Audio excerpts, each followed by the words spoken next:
बिस्मिल्लाहिर्रहमानिर्रहीम। नाज़रीन, मैं हूँ इमरान अली शाह एमएम न्यूज़ के साथ। नाज़रीन, कराची समेत पाकिस्तान में और सिंध भर में तेज़ बारिशों की पेशेनगोई महकमा मौसमियात ने की है। इस बारिशों से जो है वो कराची को शदीद नुकसान पहुँच सकता है, क्योंकि नालों की सफाई एक अरसे से नहीं हुई है। इसी सूरत हाल पे आज हमारे साथ सीनियर सहाफ़ी एनालिस्ट फ़रीद आलम मौजूद हैं। हम इनसे बात करेंगे कि ऐसी सूरत में कराची को क्या हो सकता है और ये सूरत हाल क्यों दरपेश है, कराची के साथ ऐसा रवैया क्यों है। जी फ़रीद साहब। बहुत शुक्रिया इमरान। कराची के साथ ऐसा रवैया गुज़िश्ता 10 सालों से जारी है, बल्कि 13 सालों से यही रवैया रखा जा रहा है। और ना सिर्फ इसमें हुकूमत सिंध ज़िम्मेदार है, बल्कि बल्दिया उज़्मा कराची के जो अफसरान हैं, जो इस वक्त की बल्दिया कराची के जो हुक्काम हैं, वो सब इसमें बराबर के शरीक हैं इस कराची की तबाही के अंदर। जहाँ तक रही बात नालों की सफाई की, तो नालों की सफाई एक ऐसा धंधा, मैं इसे धंधा कहता हूँ, धंधा है जिसमें करप्शन के सबूत नहीं मिलते। और नाले साफ़ करने के बजाय जो अफसरान है बड़े आसानी के साथ फंड साफ़ कर जाते हैं, क्योंकि देखिए नाले एक ऐसी चीज़ है जिसमें कचरा आता ही रहता है। ये एक रेगुलर काम है। इसमें मानसून कोई पहली मरतबा तो कराची में नहीं आ रहा या पाकिस्तान में नहीं आ रहा। हर साल इसी महीनों में मानसून आता है और ये बात सबको पता होती है। तो जब मानसून करीब आता है तो इसको ऐसा इशू क्यों बनाया जाता है? इस इशू का मकसद ये होता है कि फ़ंड रेज़ किए जाएँ और फंड मिलने के बाद उसके अंदर से बड़े पैमाने पे अपना हिस्सा वसूल कर लिया जाए। नालों की सफाई तो जुज़वी तौर पे की जाती है। 2018-19 में सुप्रीम कोर्ट ने जब एक्शन लिया नालों के ऊपर, तो सिंध गवर्नमेंट ने इनको पैसे दिए केएमसी को कि भाई आप नाले साफ़ करें। तो उस दौरान क्या हुआ, इनको तकरीबन 70-78 करोड़ रुपए मिले। दो किस्तों में मिले इनको 70-78 करोड़ रुपए, पूरे पैसे नहीं मिले। 1 अरब रुपए इनको शायद मिलने थे। लेकिन उस 78-75 करोड़ या जो भी मिले इनको पैसे, वो पैसे से भी मुकम्मल तौर पे काम नहीं किया गया। जुज़वी तौर पे नालों की सफाई करके धूम मचाया गया कि हमने हज़ारों टन कचरा निकाल लिया है। अच्छा, कचरा वो निकाल लिया जब आपने हज़ारों टन, तो कुछ तो नाले क्लियर नज़र आते ना। 2 दिन के बाद वही नाले उसी हालत में आ जाते हैं। इसमें ज़िम्मेदार जो है शहरी भी हैं, जो ख़ास करके वो शहरी जो नालों के क़ुरूब जवार में रहाइश पज़ीर हैं, वो अपने घरों का कचरा उन नालों में फेंकते हैं, बरसाती नालों में। देखिए, बरसाती नाले जो बनाए हैं ये कुदरती नाले हैं और ये सिर्फ बरसात के पानी के लिए हैं। इसमें हाउसिंग सोसाइटियाँ भी ज़िम्मेदार हैं जिन्होंने अपना सीवरेज छोड़ा हुआ है। इसमें वाटर बोर्ड भी ज़िम्मेदार है, उसने भी अपनी सीवरेज की लाइनें छोड़ी हुई हैं। तो नाले ये ओवरफ्लो होते ही हैं। इस बार भी जब मानसून करीब आया और महकमा मौसमियात ने ये पेशेंगोई की कि शहर में इस वक्त मानसून में जो है मामूल से ज़्यादा बारिशें होंगी, तो जिसके बाद कराची में ख़तरा मज़ीद तबाही का बढ़ गया है। अगर ये नाले साफ़ नहीं होते, अगर इस पर सिर्फ सियासी बयानबाजी या जगह जिस तरह केएमसी फ़ंड का रोना, हर मामले में केएमसी का जो फ़ंड का रोना होता है, तो इस बार भी उन्होंने क्या किया, अपनी जो 2018-19 में अफसरान ने इसमें नालों की सफाई की आड़ में जो उन्होंने लूट मार मचाई, उसको छुपाने के लिए इन्होंने फिर एक बार फिर रोना शुरू कर दिया। इनसे पूछा ना, जो नालों का ठेका था पिछली 2018-19 में इन्होंने किन लोगों को दिया था? एक एमपी के पास इस वक्त एमपी है जिसके पास वो ठेका रहा है, उसमें एक डिस्ट्रिक्ट का वाइस चेयरमैन है जिसके पास अंदरूनी शहर के नालों का ठेका रहा है।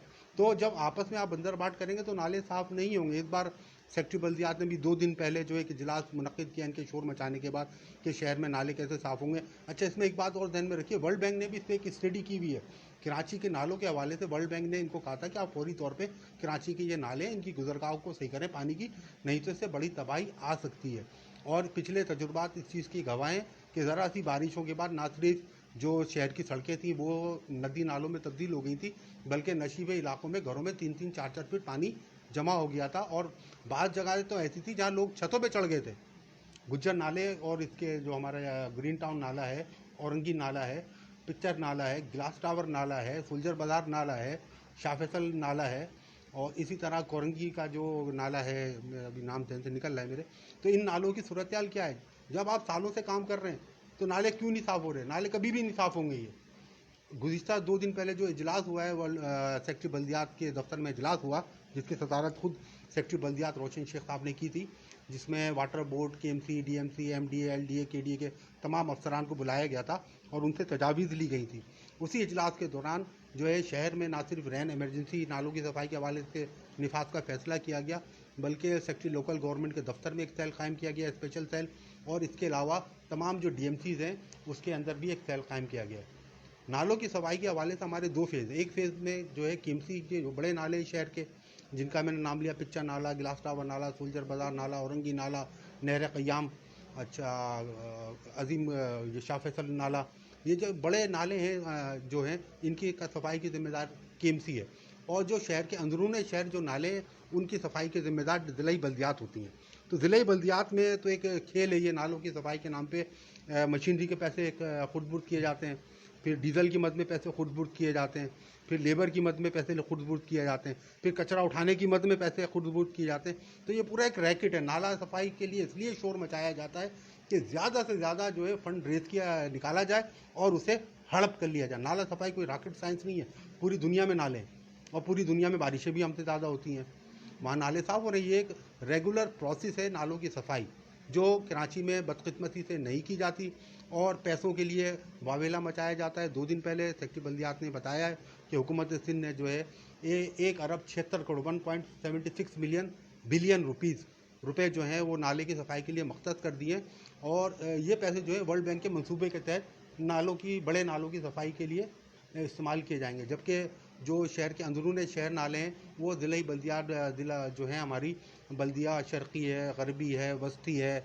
जुनूबी है, मलीर है, कोरंगी है, ये इनके जो चेयरमैन और जो दीगर अमला है वो साफ़ करेगा। लेकिन ये साफ़ नहीं होंगे इमरान भाई, आप भी देखें सीनियर साफ़ी हैं और एक सालों से आप महकमा बल्दियात की जो है कवरेज करते आ रहे हैं, इनकी खबरों पे आप काम कर रहे हैं, आपकी अपनी भी गिरी पे आप क्या आप समझते हैं कि ये जो मौजूदा बल्दियाती अफसरान है ये शहर का कोई काम करना चाहते हैं? जी, आपने बिल्कुल दुरुस्त कहा है, यही सूरत हाल है। अच्छा, एक सवाल मैं और आपसे पूछना चाहूँगा कि इस वक्त वर्ल्ड बैंक ने जो प्रोग्राम दिया है नालों की सफाई का, उसके लिए पीडी जो मुझे इत्तला मिली है कि पीडी मसूद आलम साहब को मुकर्रर किया गया है। मसूद आलम साहब जो है इससे पहले भी जो है वो ज़िम्मेदार रहे हैं, केएमसी के नाले साफ़ कराते रहे हैं और मुख्तलिफ उमूर अंजाम देते रहे, मगर नाले साफ़ नहीं हुए। क्या आप समझते हैं कि मसूद आलम जो है वो इस बार कामयाब हो सकेंगे, कोई फ़ायदा हो सकेगा कौम को? देखिए, अभी जहाँ आपने मसूद आलम की बात की है, ये सीनियर डायरेक्टर म्यूनसिपल सर्विसेज पे रह चुके हैं, प्रोजेक्ट डायरेक्टर नाला भी इनको बनाया था मेयर कराची ने। अभी जो सिंध गवर्नमेंट ने इस चीज़ को वजाहत नहीं की है कि ये काम कौन करेगा, केएमसी से तो वो नहीं कराएंगे ये काम, वर्ल्ड बैंक जो है खुद इसको एग्जीक्यूट कराएगा। सिर्फ केएमसी से जो है वो टेक्निकल जो उनकी जो चीज़ें हैं वो केएमसी से ये सर्विसेज लेंगे उनके अफसरान की। अब अगर पीडी मसूद आलम साहब को बनाते हैं या पीडी इख्तिदार को बनाते हैं या पीडी किसी और अफसर को बनाते हैं, इंजीनियर को, लेकिन बात यह है कि इसके अंदर उस इंजीनियर या उस जो पीडी सिंध गवर्नमेंट लगाती है या वर्ल्ड बैंक, उसूलन तो वर्ल्ड बैंक इस पे काम करेगा, वर्ल्ड बैंक की अपनी एक स्टडी है जो वो सालों से कराची के नालों पे कर रहे थे। तो ज़्यादा इम्कान यही है कि ये एग्जीक्यूशन वर्ल्ड बैंक करेगा और टेक्निकलिटी जो है इसमें जो टेक्निकल मालूमात है, जो फ़नी मालूमात हैं और फ़नी सर्विसेज हैं जो उस पर जो अफसरान सालों से काम करते रहें, उनके तजुर्बे से वर्ल्ड बैंक इस पर फ़ायदा उठाएगा कुछ। और उम्मीद है कि अगर वर्ल्ड बैंक इसमें इन्वॉल्व होगा तो उम्मीद है कि नाले केएमसी या हुकूमत सिंध से बेहतर साफ़ हो जाएंगे। लेकिन ये नाले मुकम्मल तौर पे उसी वक्त साफ़ होंगे जब इसमें रोज़ा योमिया की बुनियादों पर काम जारी रहे और जो इसके अतराफ़ रहने वाले हैं वो लोग इसमें कचरा नहीं डालें। देखिए, मानसून आ रहा है, वाज़े तौर पे महकमा मौसमियात ने कह दिया है कि मामूल से ज़्यादा बारिश होंगी, पूरी दुनिया में मौसमियाती तब्दीलियाँ आ रही हैं। तो ये वैसे ही एक साहिली शहर है, अल्लाह ना करे अगर इधर ज़्यादा बारिश हो गई, जो नालों की सूरत हाल है, जो अंदरूने शहर के नाले, छोटे नाले जो बल्दियात ने 4 साल में, मतलब उम्मीद थी कि चले अफसरान ने तो खाया ना, लोगों को एक उम्मीद थी कि अब इंतखाबात हो रहे हैं, 3.5 साल पहले इंतखाबात हुए, लोगों के अंदर एक उम्मीद जागी कि शायद शहर की तकदीर बदलेगी। लेकिन अफसोस से कहना पड़ता है कि जो मौजूदा बल्दियाती नुमाइंदे हैं आपके, उनकी कारकर्दगी तो एडमिनिस्ट्रेटर से भी बदतर है और ये शहर उस चीज़ की खुद गवाही दे रहा है कि इस शहर के साथ इसके अपने नुमाइंदों ने क्या किया। तो नाले बहुत बड़ा इशू नहीं है, नालों का इशू बना के फ़ंड की जो है खुर्द-बुर्द की जाती है। लेकिन इस बार हुकूमत सिंध ने वाज़े तौर पर वर्ल्ड बैंक के थ्रू ये काम कर रहा है। ज़िले बल्दियात को हुकूमत सिंध जो है वज़ीर आला की खुसूसी ग्रांट दी जाएगी, वज़ीर आला की हिदायत पे उस ग्रांट से जो है काम करेगी डीएमसी।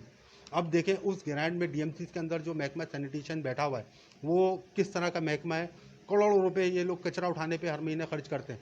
हर डीएमसी का बिल यही है, हर डीएमसी का बिल यही है। आप ले लें, कराची की 6 डीएमसी है जिसमें से 3 डीएमसी अपना ये करता है Sindh solid waste management board और 3 में ज़िले बल्दियाती खुद कर रही है। तो जहाँ ज़िले बल्दियात कर रही है वहाँ पर भी कचरों के अंबार हैं और जहाँ Sindh solid waste management board कर रहा है उनके कुछ पोश एरियाज़ हैं। उसके अलावा आप जाके जो उनके आप लाइन्स एरिया देख लें, आप औरंगी टाउन से ये भागे, इन्होंने काम नहीं किया, फिर मजबूरन डीएमसी को जो है खुद काम करना पड़ा। तो मुखलिस कोई भी नहीं है, ये सिर्फ फंड को अपनी जेबों में भरने के लिए वावेला, मीडिया के जरिए वावेला कराया जाता है, इसकी हाइप क्रिएट की जाती है, लोगों में डर और खौफ पहले कोरोना के खौफ से लोग बेहाल हैं, अब ये आपने नालों का खौफ कर दिया कि शहर में तबाही आ जाएगी, तो अब लोग अपनी जानो माल के हवाले से मज़ीद खौफजदा हो गए हैं, जिस पर ये कि अब इनको लोगों को उम्मीद थी कि शायद हुकूमत सिंध जो है फिर केएमसी को डायरेक्ट फंडिंग कर देगी और नाले ये साफ़ कराएंगे, लेकिन इस बार लगता है कि दाव उल्टा पड़ गया है। अच्छा, बारिशें बिल्कुल करीब हैं, तेज़ और तूफ़ानी बारिशों की पेशन गोई है। आप नहीं समझते कि नाले फौरी तौर पे साफ़ होना नामुमकिन है? ऐसी सूरत में क्या इक़दामात कर सकते हैं कि लोगों के जानो माल को तहफ़्फ़ुज़ फ़राहम किया जाए? देखिए, शहर से पानी निकालने के लिए नालों की सफाई नालों की सफाई ज़रूरी है। नाले साफ़ नहीं होंगे, शहर से पानी नहीं निकलेगा जब तक। फौरी तौर पे तो नाले मुकम्मल साफ़ नहीं हो पाएंगे, सिर्फ चॉकिंग पॉइंट ही साफ़ हो सकते हैं। ऐसी सूरत में लोगों को किस तरह से तहफ़्फ़ुज़ फ़राहम किया जा सकता है जो उसके इर्द गिर्द रहते हैं नालों पे? देखिए, जो लोगों को तहफ़्फ़ुज़ फराहम करने की बात है तो बल्दियाती इदारों के पास तो एबिलिटी नहीं है, ना ही उनके पास ऐसा कोई मैकेनिज़्म है कि लोगों को ज़िंदगी बचा लें। अब तो सिंध गवर्नमेंट को इसमें आगे बढ़ना पड़ेगा, दीगर इदारों को आगे बढ़ना पड़ेगा, लेकिन सबसे पहले जो है चोकिंग पॉइंट, असल में देखें चोकिंग पॉइंट आपने मेन चोकिंग पॉइंट का अगर क्लियर कर दिए ना तो काफ़ी हद तक पानी उतर जाएगा और लोगों को नुकसान नहीं होगा, उनकी जानो माल को। लेकिन अगर वो चोकिंग पॉइंट भी क्लियर नहीं हुए तो पानी लोगों सड़कों पे भी भरेगा, घरों में भी भरेगा, और ख़ास करके जो नशेबी इलाके और नालों के किनारों पे बस्तियाँ हैं उनको बेइंतहा नुकसान पहुंच सकता है, जिसके लिए या तो ये इन्होंने अभी रोशन शेख साहब ने 4 से 5 दिन बाकी हैं, उन्होंने 6 दिन का बोला है, काम शुरू हो जाएगा। अगर ये 6 दिन में काम शुरू भी करते हैं तो जुलाई की 12-14 तारीख से बारिशों का इम्कान है, तो 14-15 दिन के अंदर ये एक नाला भी जो है साफ़ नहीं कर सकते। तो इसमें यह है कि इनको ज़्यादा अफरादी क़ुव्वत और ज़्यादा इनको मशीनरी इस्तेमाल करना पड़ेगी। तो बेक वक्त जो बड़े नाले जो शहर का पानी निकालते हैं उन नालों को जो है, जैसे गुज्जर नाला हो गया आपका, गिलास टावर नाला है आपका, सुलझर बाज़ार नाला है, उर्दू बाज़ार नाला जो है आपका बहुत ख़तरनाक है, औरंगी टाउन नाला उससे बड़ी ख़तरनाक है।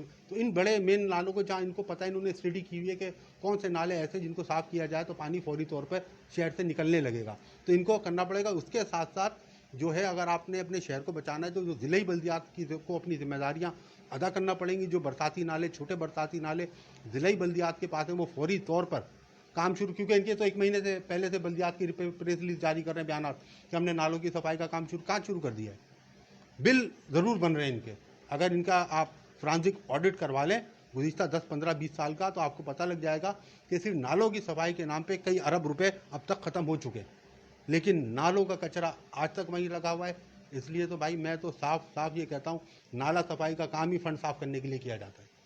जी, जैसा कि आपने सुना कि फ़रीद आलम सीनियर तज़कियाकार ये कह रहे थे कि नालों की सफाई के नाम पर फ़ंड साफ़ किया जाता है। इसमें इन्होंने बल्दियाती इदारों को भी कसूरवार करार दिया है, सिंध हुकूमत को भी कसूरवार करार दिया है। इनका कहना यही है कि संजीदा नहीं है, दोनों तरफ से बल्दियाती इदारे भी और सिंध हुकूमत भी संजीदा नहीं है, जिसके बायस ये प्रॉब्लम आ रही है, जिसके बायस नाले साफ़ नहीं हो पा रहे गुज़िश्ता 10 साल से, और चॉकिंग पॉइंट तक पे जो है वो कचरा है, जिसकी वजह से बहुत ख़तरा है कराची को।